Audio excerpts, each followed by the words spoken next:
This month on In the Life, the principles of youth, rural reality. I think it's cool being a Christian, yeah. Blogging bigotry. I'm trying to create a new sort of gay activism. A dance liberation.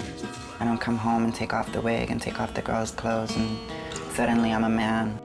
All this and more on America's gay and lesbian news magazine, In the Life.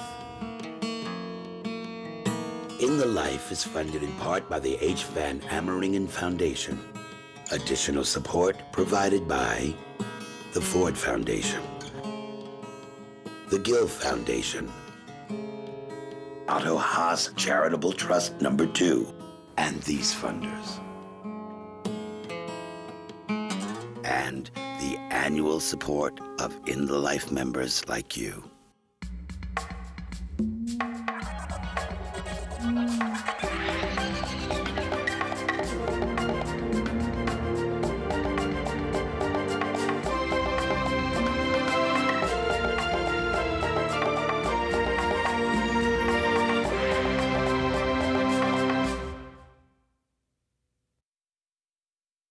Welcome to In the Life. I'm DiFranco, and I'm excited to host this episode featuring LGBT youth who are really making a difference. More than ever, members of Generation Q are taking active roles in shaping our culture, from creating gay-straight alliances in their schools, to challenging church doctrine in their local communities, to using cyberspace to combat intolerance.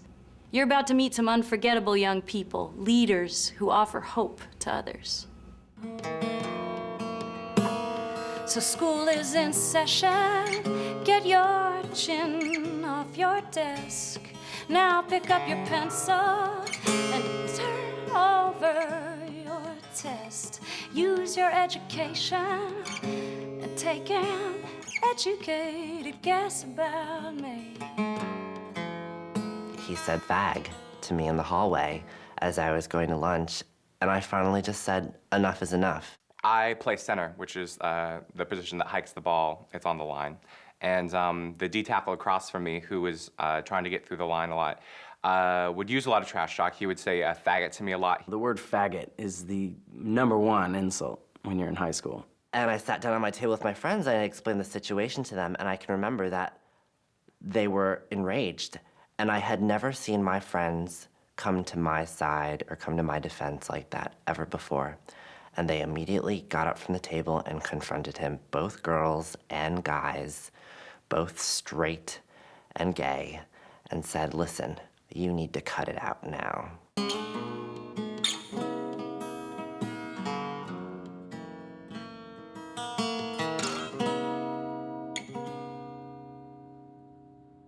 There are roughly 3,000 gay-straight alliances, or GSAs, in high schools across the country.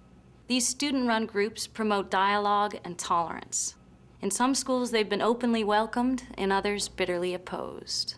In our next segment, we travel to rural Iowa to meet 17-year-old Emily Frerichs, the only person to publicly come out in her community. Her efforts to start a GSA offer a window into what it means to be young, gay, and a devout Christian in America's heartland. You've been listening to the Back to God Hour.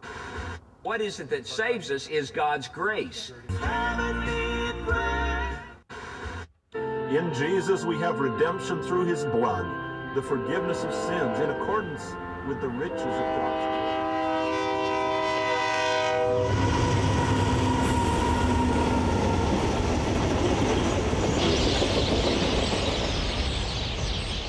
When I came out, people's initial responses were, "Are you a Christian?"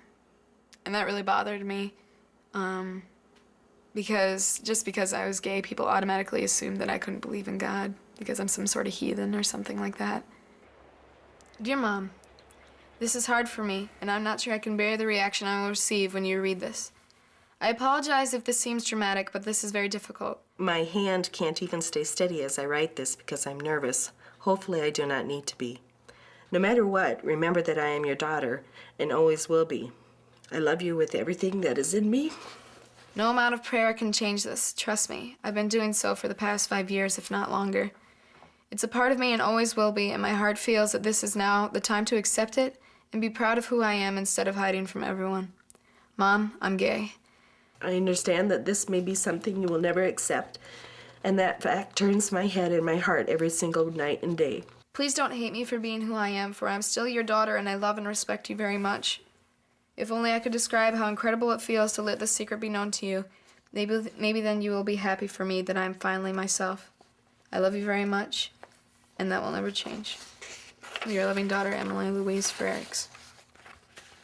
She was very emotional, and she was crying and shaking. Her body was shaking from fear, from the cleansing, maybe, of it, just everything coming out.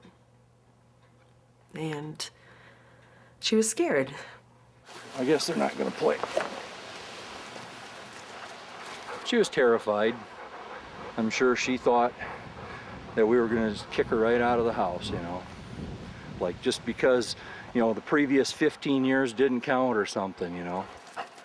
I mean, it doesn't change who she is. You know, she's still the same person. And she's got the same rights anybody else has. I had a car accident 2 days before I came out. When it happened, I just thought to myself, you know, I almost died and nobody knows that I'm gay. I was just like, I have to tell everybody because nobody knows me. And I was terrified that I almost left this world and nobody really knew what I was about, and it really hurt me. I'll never forget that day, walking through the hallways, hearing those whispers and feeling those eyes on me. Walking down the hallways the day that I came out at school and hearing all the whispers and just kind of all the anxiety I felt at that time just came out in piano. Why this feeling shouldn't generate music in my ears? I'm not too sure, not too sure. Orange City, Iowa. A town of 5,000 tucked away in one of the most conservative corners of the American heartland. 12 churches sit at the center of this devout Christian community. Faith defines personal conduct. The Bible rules, and sin is scorned. I'm not a real big church-going guy or anything like that, but I do believe in God and in the Bible and stuff, and it says in there it's wrong, so, and it's supposed to be like man and woman together is what it's supposed to be. The biblical beliefs that I was brought up with, it says it is a man and a woman who should be together in union, not a woman and a woman, not a man and a man. It should be a man and a woman, and that's a holy union. I know of people that are homosexuals but don't practice it, and I respect that. Like the fact that they accept what they are, but they don't practice it. It's the practicing ones that I have a problem with. As far as I'm concerned, they could put them all in the corner somewhere. That's my opinion. Emily Frerichs challenged this rural community when she announced she was a lesbian at her high school. The first gay person to come out so publicly in the history of Orange City. One time I was running. I was almost done and a car came by me and they kind of paused for a second and somebody screamed, "Lesbo!" And I kept running and I didn't say anything back. My heart raced and, you know, the car had started to slow down when they yelled it and I kind of wondered, are they gonna get out of their car and do something? And I started running a little bit faster because I was a little afraid. So I sprinted to the door and I slammed it shut and I ran to the bathroom and I started crying. I told my mom and she's like, maybe you shouldn't run at night anymore. Late one night, as Emily and her family slept, someone crept into her driveway and vandalized her car. This crime was captured by a police photographer. When I saw the graffiti on my car, my heart just sort of sank and I kind of felt sick to my stomach. Because, you know, I wondered why would somebody want to do that in the first place. I felt humiliated, like I was supposed to be disgusted with myself. I felt shocked. This isn't, this is why we live here, to be safe. Then I think anger came. The mommy monster comes out, and who would want to hurt my baby like this? Who would want to do that? My biggest fear is I'm gonna go somewhere and someone's gonna find out that I'm gay and they're gonna try to hurt me.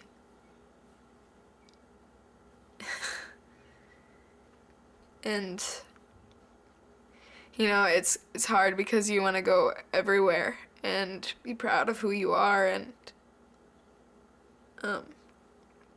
it's hard to be proud when there's such great homophobia that exists, and someone could lash out at you at any moment for absolutely no reason besides the fact that they're afraid of homosexuals, and I am terrified of that. A college freshman was beaten, tied to a fence, and left for dead in Wyoming this week. Emily and her close friends learn about the history of violence against gays through videotapes like the Laramie Project, which graphically depicts the brutal murder of Matthew Shepard, a 21-year-old gay man who lived in Wyoming.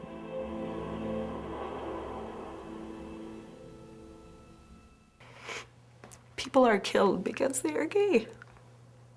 What parent wouldn't have that fear? And if I had a magic wand and could stop her and say, "You're not gay anymore," would I do it? Maybe, only because I would feel she's safer. Coming out felt safer to Emily than living a lie that could be discovered at any moment. Even in her high school, among friends, a group of girls complained about having a lesbian in the locker room. The school responded by segregating Emily. I can remember sitting in the locker room changing by myself and just bawling because I felt humiliated. And I felt like I wasn't being treated the same way. And, I did that for 3 months. I think the hardest thing, besides some of the taunting, is she lost friends who she thought were really close friends. She had some friends that she thought, they're the stand by your side kind of friend that'll never let you down, and now they don't talk to her.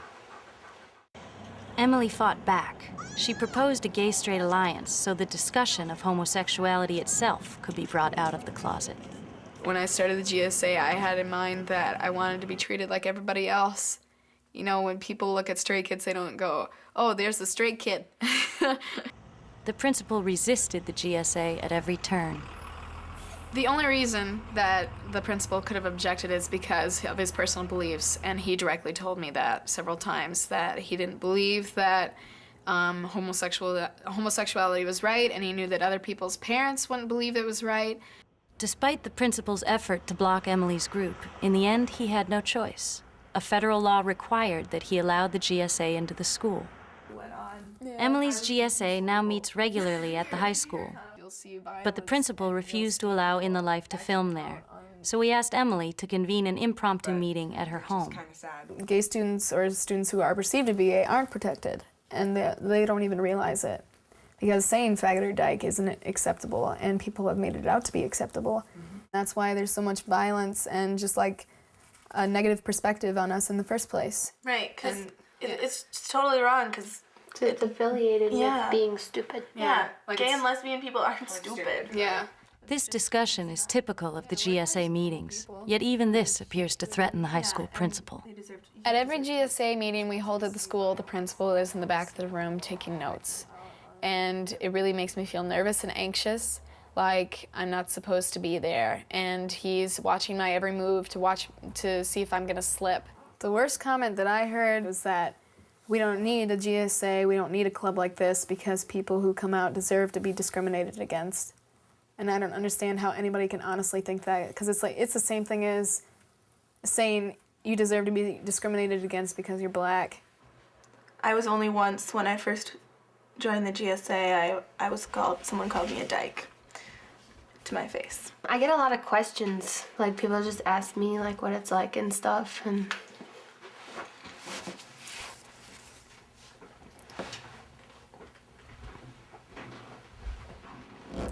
when you really think about it, it's silly almost that people think they have the right to say the stuff that they do. Most people that are straight or whatever, they haven't got half the guts that you do. And the only reason why they say the stuff that they do is because they're scared. I look bad to begin with, and now this win. Oh my gosh, yeah, your hair. Emily, it's okay. It's corn. Let me see that. It's gonna dead end for us somewhere? You You go down, go through, go Yeah. around, and go back up and around. Okay, so what way do we want to go then? So, hey, you're the leader. Yeah. I don't want to be the leader in this. I'm gonna get us lost and we're all gonna die. Just close your eyes. Yep, go that way. You know, once you reach this furthest. I can see in your eyes everything we could be. I know that you believe in me.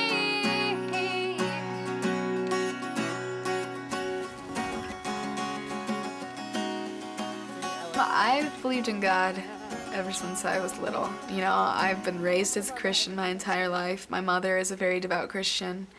I believe that Jesus Christ died on the cross for me and saved me from my sins, and that someday when I pass, then I'm going to spend eternity with him.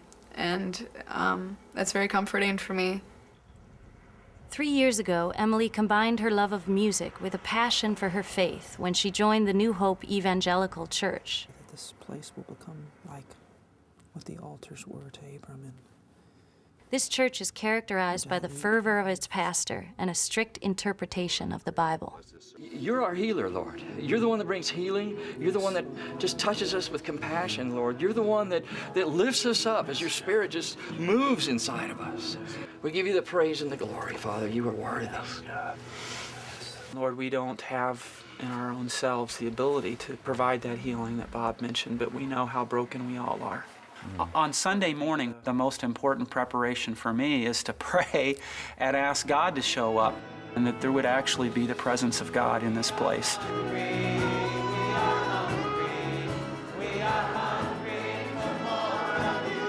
The musical praise team on Sunday mornings is where Emily found her most inspired calling.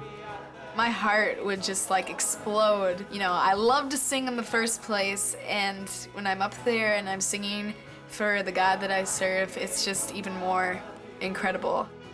I think it's cool being a Christian, yeah. Definitely, I think the coolest part about being a Christian is the music. And I know God is able to deliver in time of storm. And I know that He'll keep you safe from all earthly harm. One day when my weary soul is at rest, I'm going home to be forever blessed. Trust and never doubt, Jesus will surely bring you out. He never failed me yet. When Emily sings, you can tell it's coming from deep within her, that it's like her soul coming out. It's who Emily is. She pours it all out. When New Hope discovered that Emily was gay, she was banished from the praise team. When I was told that I couldn't sing on praise team anymore, I kind of felt like I couldn't be a part of the church anymore because they were taking those leadership positions away from me. Those who lead in a role of leadership in our church, we want those people to be people that say, I'm a follower of Christ, and I'm really seeking to live out the commands of Scripture. Oh, it broke her heart when, I mean, she was really into the youth group at church, and she really enjoyed a lot of the activities, and it was just like somebody turned a light switch. It changed that abruptly. In my mind, I think that's being a hypocrite. Coming out definitely challenged my faith.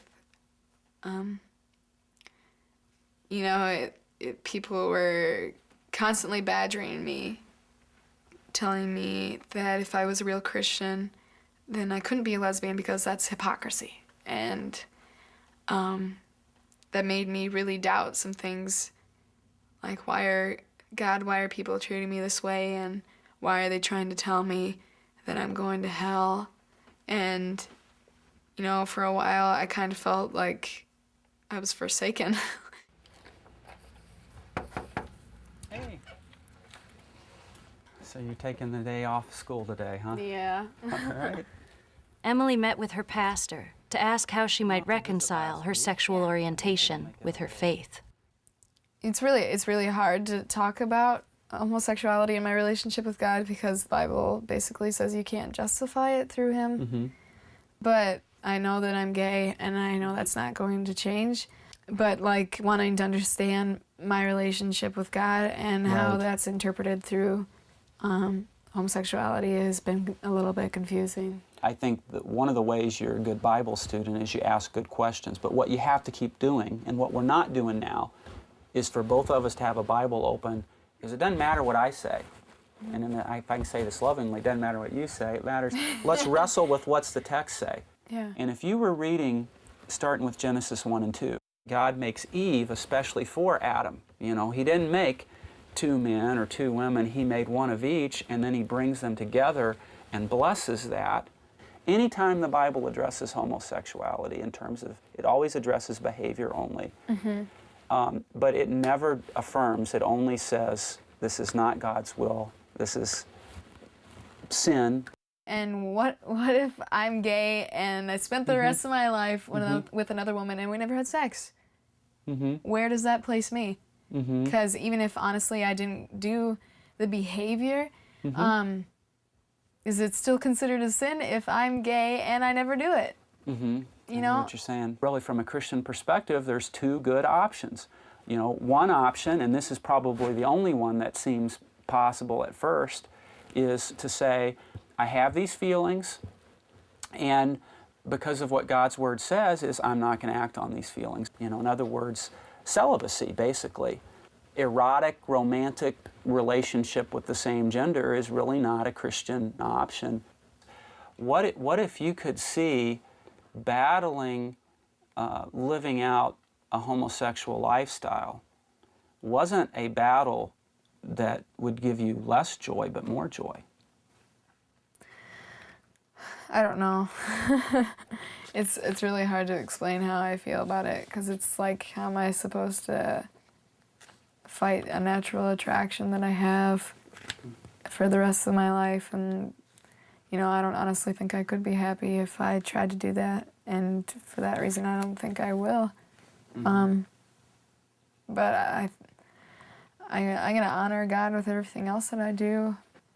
But the main question that just burns in my head is just, I don't know if I can honestly believe that God would condemn me for it, and I just don't. I guess I was just kind of curious on what your thoughts on that were. Obviously, he's not meaning that we have to become perfect to go to heaven, because nobody is. But what he's saying is to really trust him means we're going to battle sin. I'm not to condemn someone, but God is the one who will decide, and he does warn us apart from repentance. Jesus, I think it's Luke 13, he says, to all people, unless you too repent, you will all likewise perish. God's not gonna accept me into heaven because of my sexual orientation and the fact that I choose to say that I'm gonna be gay for the rest of my life, and I don't believe it's a choice. And, you know, I hate that whole mentality that, you know, somebody's doing something, that they think that I'm doing something wrong.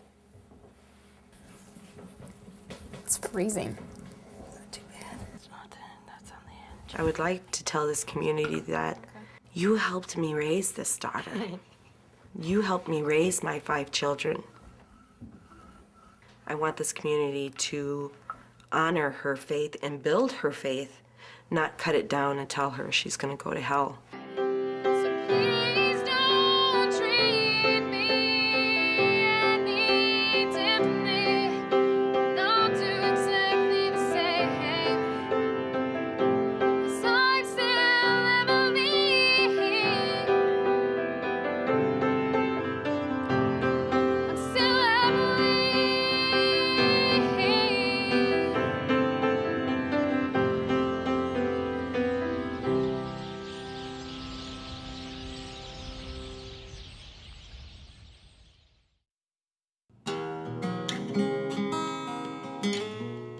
I completely adapted to what a straight 13-year-old girl should be like. Straight guys in high school are so anti-gay, make it such a huge agenda. It's like it's a constant witch hunt. All you want to do is fit in. It's the time in your life when all you do is look for acceptance from your peers. And then, you know, there were guys like me that fought every urge they had and stifled every seemingly gay characteristic. So I read 17 magazine and YM magazine like they were the Bible. I grew my hair long and blow-dried it every day and wore really tight jeans and really tight shirts. Every time I thought of, you know, a romantic thought or a sexual thought about a guy, if I changed that to a woman, then I can train myself, you know, like you know, you can do that, like apply what you learned in school and to your life, and, you know, of course that didn't work.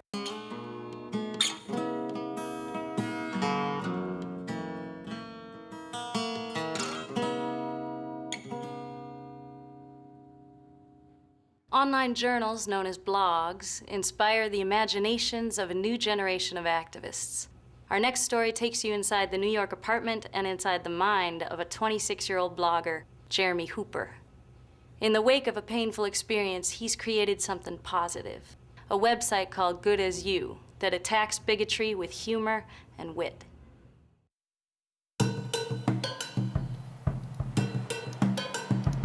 Oh, lovely. On the Christian Broadcasting Network, the Reverend Louis Sheldon recommended exorcism as a cure for homosexuality. I took a play on the movie The Exorcist. It's The Exorcist 4, the defaggoting. I guess faggoting would have 2 G's. I'm gonna pretend this is Louis Sheldon, so I'm gonna add a cross to his bag. I'm gonna add a rainbow flag. And in the window, I'm gonna make a silhouette like it's 2 lesbians who are about to embrace. Here's hoping our gay friend's coat, Reverend Sheldon, with as much pea green vomit as the head-spinning Linda Blair. So this is this is my life. Every day I scour the internet for anti-gay propaganda, which there is an unfortunate amount of, and pick the ones that I want to respond to. Here's an article about a Michigan state senator who says that gay and lesbian unions are utter perversity, UTTER, as opposed to utter perversity, which would look more like this. I'll try to put a leather harness on this udder. I don't throw bombs. I take the bombs that are thrown at us and I just sort of casually toss them aside. You know, I don't even really throw them back. I'm trying to create a new sort of gay activism. For people of my generation, I think sometimes the anger and protest that was associated with gay activism was a turnoff. So I wanted to sort of inject a little bit of humor into it. For me, the professionally anti-gay are almost like cartoon characters in their nuttiness. I see them as these little men with pitchforks and torches who are like, oh, I'm gonna get you, you faggot. And to me, although it's really disgusting, it's also pretty funny. California Governor Arnold Schwarzenegger says he intends to veto the legislature's recently passed gay marriage bill. Sponsors of the bill have only 2 weeks to change the Terminator's mind. Our suggestion, spend this time trying to convince him that Maria Shriver is really a man. Gorgeous. We're sure he'll just say, huh? What? Really? Maria's a true girly man? I knew she was a Democrat and a Kennedy, but a man too? I can't bend my own marriage. So, okay, I'll sign. In November of 2004, I decided to fully come out to my family in Tennessee. I had to tell them that, look, I have this wonderful man, I have this wonderful life, I have this wonderful dog, I have this wonderful apartment, and you're missing out on it, and I'm not gonna hide that anymore. Through my rose-colored glasses, I thought that they were gonna say, thanks for coming clean, we can't wait to meet Andrew. Unfortunately, that was far from the case. My brother actually called me a cancer to the family. My sister told me that my mother was sick and they blamed that on me. My brother and sister both told me they don't want me seeing their kids anymore. So I was looking at my first holiday season where I was not gonna be home because I could not take Andrew home with me and I wasn't gonna go home on those rules. That's really was the inspiration for Good As You. And I used that holiday season to form the concept and round it out and just start doing it. Here's a story about a male cheerleader from a high school in Colorado who was teased so badly that he quit the squad. To which we say, pick up your megaphone and get back on that field right now, varsity friend. We know high school can be tough and kids cruel, but just push him back, way back, till they give you some R-E-S-P-E-C-T. What's that spell? Respect! Even with the way things are between us, my mother and I try to stay in touch. Things are good. You don't call me really either. She said that she never wanted to know Andrew, that what I was doing was disgusting, and I should have watched Dr. Phil because apparently there was something on there that she thought validated her point that I'm wrong. Mom, quit telling me what I need to do. You don't know. You're so mean to me. No, we're not arguing. We're trying to have a conversation. What? But you wouldn't come here unless Andrew did not exist. Mom, do not say believe it or not. I believe you. I believe you. Quit turning this around on me. I believe you. I know. I miss you too. I cannot tell that any... Mom, I'm the only one who uses truth in my arguments. I miss you too. No f***ing around. I miss you. I miss every one of you so much that it hurts. No, I'm not gonna hey. I miss you so much it hurts. I'm not, you're not gonna listen, and that's the problem. You don't listen. Oh, you're so, oh my God. Then she asked me for proof that I'm gay. I have no proof? What proof do you want? You know the proof I have? I have the proof that I dated someone named Lindsay, I dated someone named Andrew, and I hated having sex with Lindsay. That's what I have the proof to tell you. Are those the terms you want me to put it in? Are those the terms you want? That's all the proof I need. I don't enjoy females.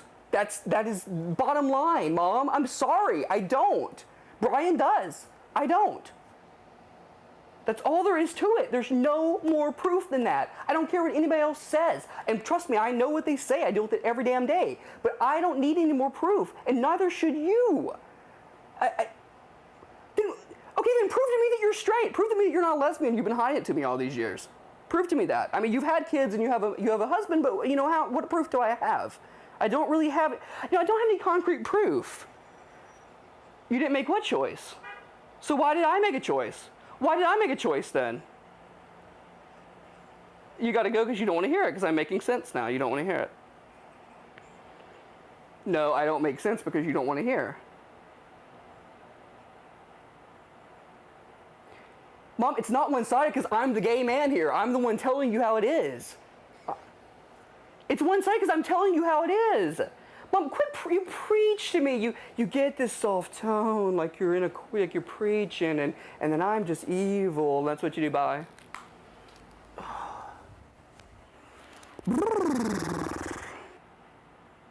I'd read somewhere that gay, G-A-Y, meant good as you, and I had never heard that before, and just thought it'd be a great name. I thought it was a perfect answer to all those people, including my family, who consider us to be lesser beings.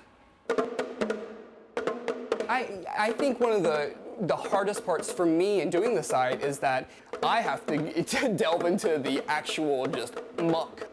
My father's a plumber, so maybe that's what I'm doing. I'm dredging the anti-gay shit as opposed to the literal shit. My thing is keeping it in check to where it's not going to depress me and trying to make it not depress others. Growing up as I did in the Clinton 90s, it just felt like things were getting better. Things were just heading on a progressive path. And then around 2000, 2001, things just took a turn for the worse. The queer lefties at National Stonewall Democrats have called on the White House to meet with gay and lesbian families, and not just anti-gay activists, on issues such as same-sex marriage. To which the White House replied, gay families meeting with this administration. Oh, that's good.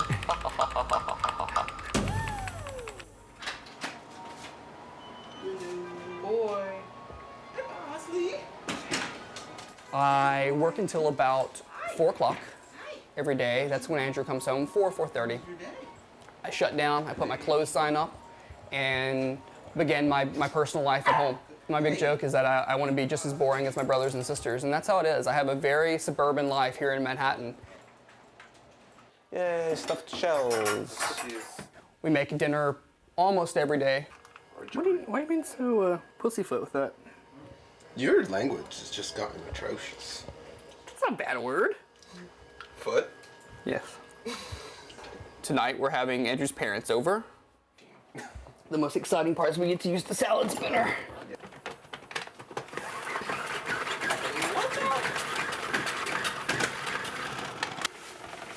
Fun. That takes out my aggressions. I like it. It's really a miracle. Look. Hi. How you doing? Hi, Buzz. Buzz is staying here. I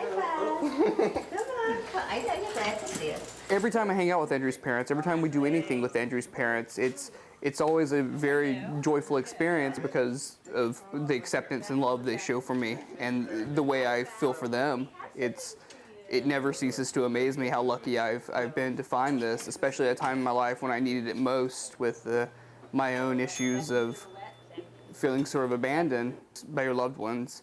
Just too good as you. Good as you. Too good as you. .org. .org. Okay. It's a wonderful family. Andrew's mother has actually, on several occasions, threatened to call my mother. I would just love to listen in on that phone call. Delicious. As long as our son is happy, we're happy. Yeah. And that was very obvious, very quickly. And Jeremy talked as much as I did, so that was Right. good. So that was good. And it's been wonderful. It really has. And Easy. they're a good match. So we're doing great.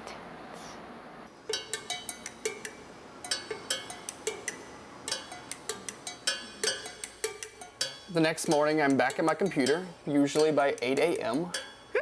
Oh God. A Senate subcommittee is holding hearings on a constitutional amendment banning gay marriage. No word yet on who will be testifying in favor of the ban, though calls to my mother today have not been returned. I'm not here to provide all the answers. I'm just trying to give people a kick in the butt to say, you know, don't get all depressed about this nonsense. Don't let it break you down, but get out there and do something.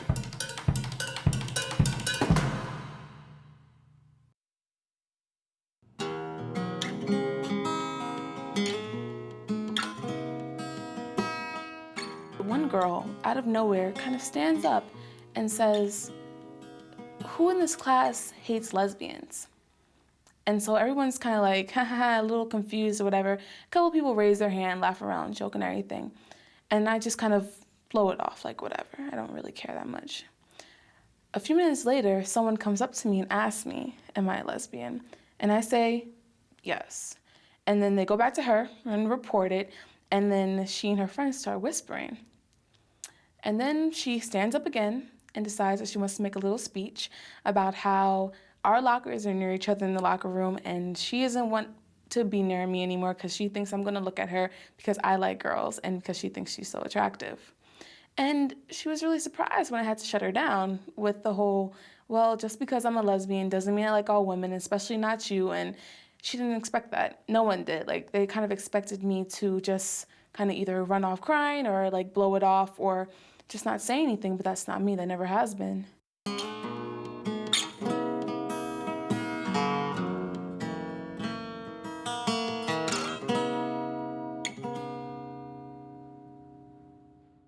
In 1990, pop icon Madonna introduced the world to the subculture of voguing, a unique dance tradition born in the underground gay club scene. Our next story comes from the House of Latex in New York City. Her friends know her as Liz, the Vogue community knows her as Miss Elizabeth Latex, and she's fierce. Bring it to the runway.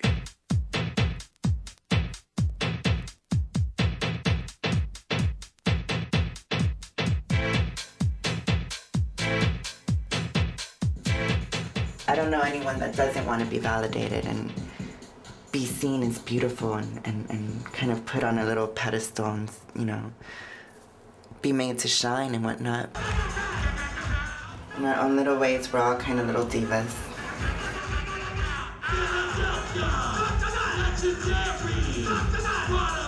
For myself, I know what it is.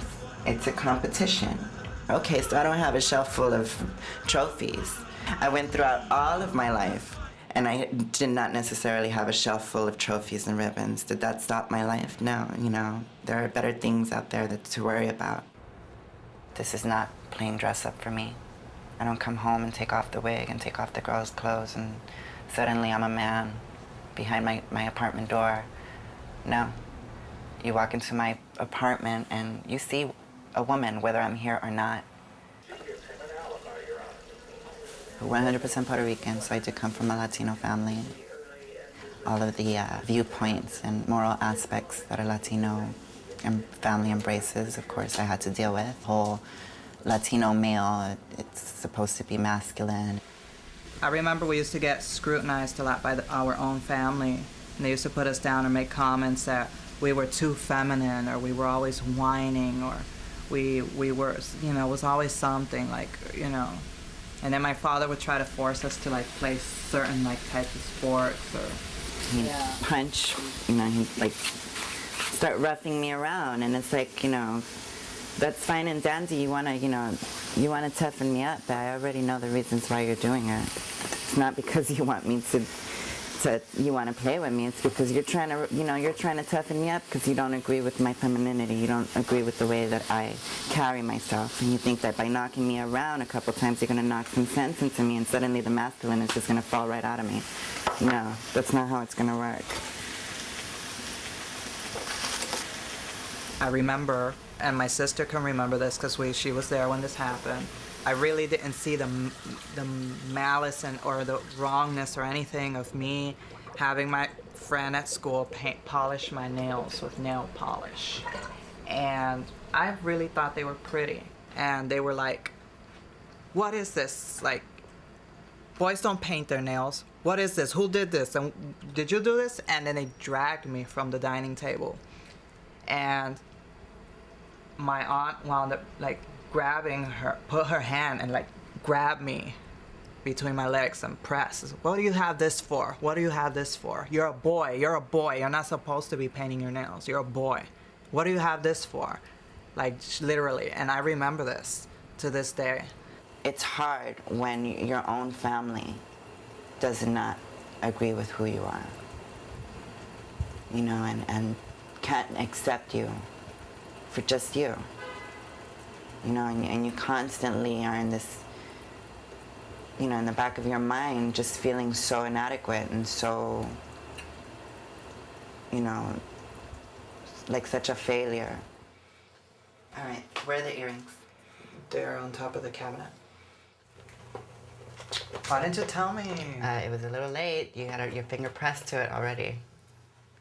Don't breathe. We used to play that she had her own apartment.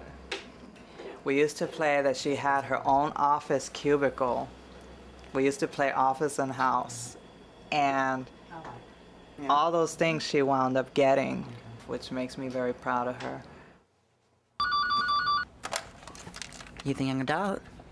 This is her. Hello, I'm fine, how are you? I'm a community health specialist for the House of Latex project.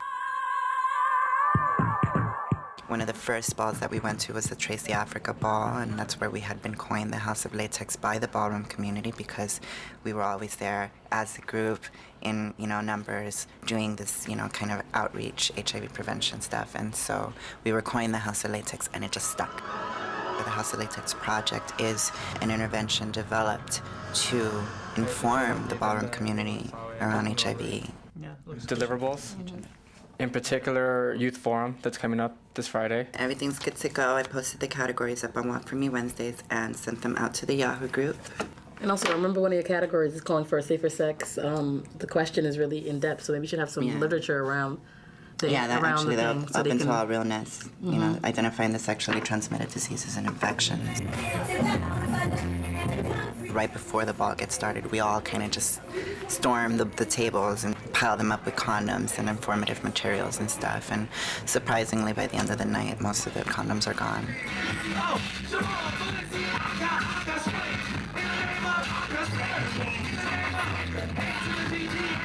You come from being pushed out where people constantly are making you feel like you're not welcome or a part of something. And then you go into the ballroom community and you find all these different, really unique individuals. I thought that was beautiful. I thought it was so cool to see that, a community can come together like that and just shine for a night,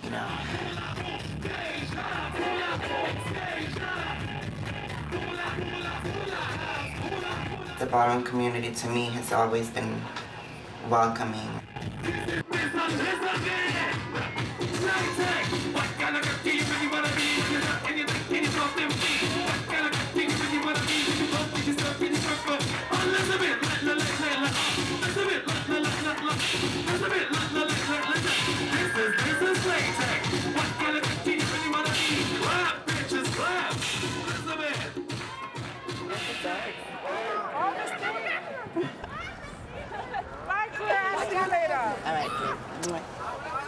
I'm considered kind of big sis of the House of Latex. What's up, I come out here with my outreach team, and we'll come out here to distribute condoms, lube, and some information, a hotline or counseling. We target the young people, 15 to 29, because that's the high-risk group.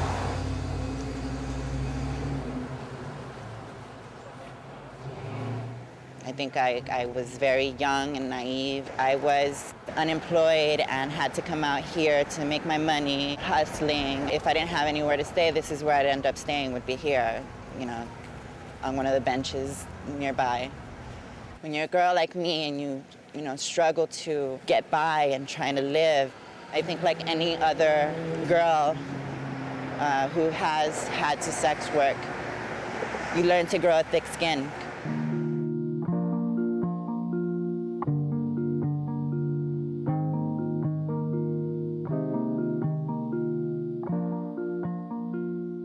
I think that I, on a certain level, have to kind of continue reminding myself that, I have come from a hard life, but I look around and I see my apartment, and going into work during the daytime and receiving a salary. And those things remind me that, I have to stay strong for myself. I have to stay strong for my sister as an example of what a trans woman can achieve if she sets her mind to it. All the girls stomp your feet like this. Few times I've been around that track, so it's not just gonna happen like that. 'Cause ain't no holler back, girl. Ain't no holler back, girl. A few times I've been around that track, so it's not just gonna happen like that. 'Cause ain't no holler back, girl. Ain't no holler back, girl.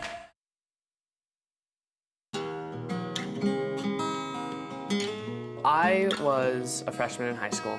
I walked into the room. My parents were watching The West Wing, and at the time, my mother was very into The West Wing. It was her show, and we weren't allowed to speak during the show. But I walked in, and I was nervous, so I was kind of shaking, and I was looking a little sweaty. And I said, "Mom, Dad, I really need to talk to you." And my mom looked at me, and she said, "The West Wing's on right now. You can wait." And I said, "No, this is something that's really important. I need to talk to you right now." She kind of stared me down, and I was like, "No, I need to tell you. I have to." So I went through this whole thing about how I've thought about this for a while, and this is really who I am, and I still love you guys, and I hope that you're okay with this. And I said, I'm gay. And my mom looked at me and she said, I am trying to watch The West Wing. You can wait for a commercial. And I sort of sat there and I was stunned, and I said, that's it? That's all I get? There's nothing? She just shrugged and she said, yeah, you know, we kind of knew. I had gone out with my boyfriend. He called me the next day, and my mother had picked up the other phone. It was the same line, so she was listening in on the conversation without me knowing. And all of a sudden, I hear her voice in Spanish saying "maldito," and I was shocked. I didn't know what to do, so I just hung up. And then I just waited in my room. I kept the door closed, and I was wondering what was going to happen. And a couple of minutes later, my mom walked in, and she was crying, but she was upset. It was like anger, furious. And she sat down next to me, and I was just like trying to avoid looking at her. And she said, you know, this can't be true. This can't be, you're crazy. This can't be you. And I said, you know, it is. That's who I am. And I felt like I was a zombie. I didn't feel like it was happening. But I think I was already at the point where I didn't want to deny it or anything like that. So I just told her that's the way it is. And the next words out of her mouth were, I feel worse than if you had died. And she got up and she walked away. And after that, for 2 days, I didn't see her come out of her room. But I would hear her like crying. My father and I didn't begin to have a relationship until I was 22 years old. My dad is a bishop. He founds churches all across the Eastern Seaboard and writes books about the Trinity. And so I decided finally, okay, I'm gonna give him a call. I'm gonna tell him, you know, more about myself, because I felt like I was really, you know, having superficial conversations with him in many ways. And so I gave him a call and I said, you know, Dad, I don't know if you know this, but I need to talk to you about, I need to talk to you about what it means for me to be trans. And I told him that I didn't identify as female, and that I use male pronouns, and that I date men and women. And he had this amazing response where he just said, you know, it's taken 22 years for us to be in each other's lives. You know, that's fine, whatever, you know, I love you. And that was all. And it was just, it was overwhelmingly, it was just a beautiful moment. I'm DiFranco. For all of us at In the Life, thanks for watching, and we'll see you next month.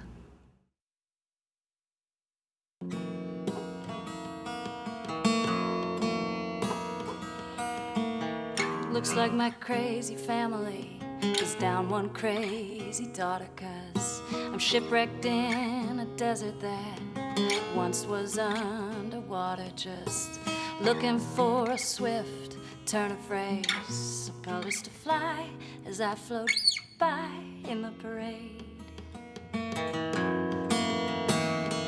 Plus I dream in skin-scented sentences of a stronger, faster, fiercer you.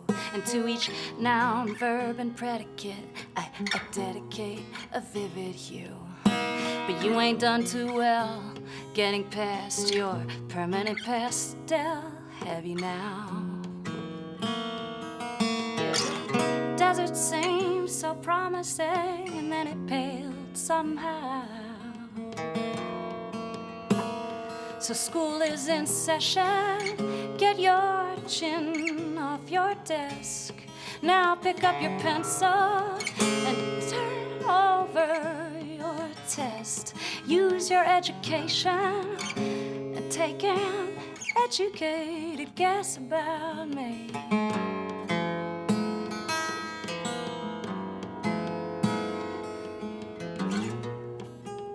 About me.